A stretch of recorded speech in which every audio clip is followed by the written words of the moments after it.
In this video, I'll be talking about how to add task analysis programs.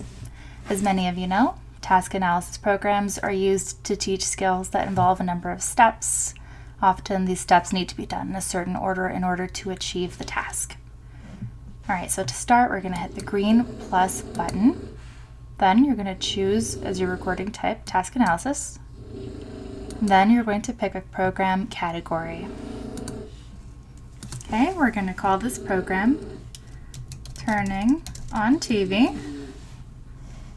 You'll notice some of the fields are mandatory, indicated by the star, otherwise they are not.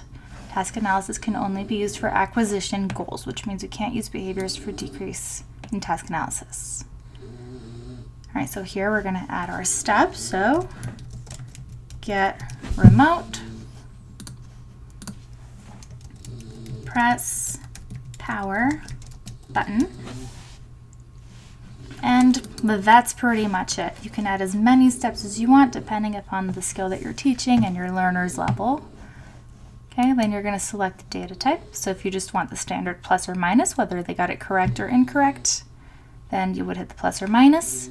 If you want to track the most obtrusive prompting level used, then you would hit prompting level. So we're going to select plus and minus. Next, you're going to select your chaining type.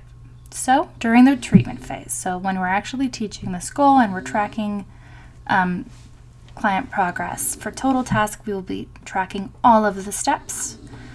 For forward chaining, at first, we would just track the first step, and then as they master it, then we'd move on to both steps.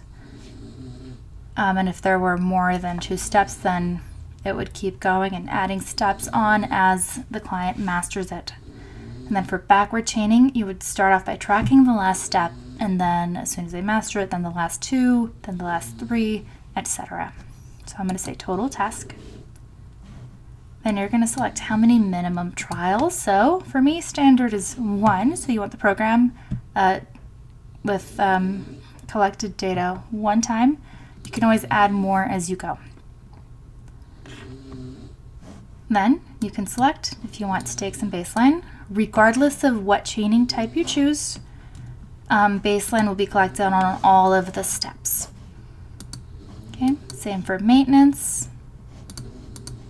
And you can choose how often you want maintenance run, as well as selecting some generalization criteria, or not criteria, but settings. If you don't want any of these, that's okay. You do not need them. You still get a treatment phase, and then once it's mastered, you do get an additional data phase.